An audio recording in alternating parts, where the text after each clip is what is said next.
എല്ലാവർക്കും ഉള്ള ഡൗട്ട് ആയിരിക്കും, എന്തുകൊണ്ടാണ് ഈ ബാഴ്സയ്ക്ക് മാത്രം പ്ലെയർ സൈനിങ്ങിലെ എല്ലാ സീസണിലും ഇത്ര പ്രയാസം, അല്ലെങ്കിൽ റയൽ മാഡ്രിഡൊക്കെ ഇഷ്ടം പോലെ പ്ലേയേഴ്സിനെ സൈൻ ചെയ്യുന്നുണ്ടല്ലോ, എന്താണ് ശരിക്കും ഫിനാൻഷ്യൽ ഫെയർ പ്ലേ എന്നൊക്കെ വാ നോക്കാം. 2009 അന്നത്തെ UEFA പ്രസിഡന്റ് ആയിട്ടുള്ള പ്ലാച്ചിനിയാണ് ഈ ഒരു നിയമം കൊണ്ടുവരുന്നത്. ഈ നിയമത്തിന്റെ മെയിൻ ഉദ്ദേശം എന്താണെന്ന് വെച്ച് കഴിഞ്ഞാൽ ഫിനാൻഷ്യലി ബാക്ക്വേർഡ് ആയിട്ടുള്ള ക്ലബ്ബുകൾക്ക് ഒരു പ്രൊട്ടക്ഷൻ കൊടുക്കുക, അതുപോലെ ഫിനാൻഷ്യലി അപ്വേർഡ് ആയിട്ടുള്ള ടീമുകൾ ഒത്തിരി സ്പെൻഡിങ്ങിൽ നിന്ന് ഒഴിവാക്കുക.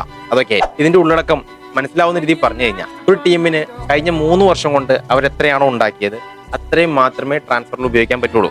ഇൻ കേസ് ഇനി അതിൽ കൂടുതൽ ഉപയോഗിച്ചതായിട്ട് UEFA കണ്ടെത്തി കഴിഞ്ഞാൽ കുറെ പ്രശ്നങ്ങൾ അവർ നേരിടേണ്ടി വരും. ലീഗിൽ നിന്ന് റെലഗേറ്റ് ചെയ്യപ്പെടാം, വലിയ എമൗണ്ട് ഫൈൻ വരാം, UCL നിന്നും ബാൻ കിട്ടാം, അല്ലെങ്കിൽ ഇപ്പോൾ ബാഴ്സയ്ക്ക് വന്ന പോലെ ട്രാൻസ്ഫർ ബാൻ കിട്ടാം. അങ്ങനെ കുറെ പ്രശ്നങ്ങൾ.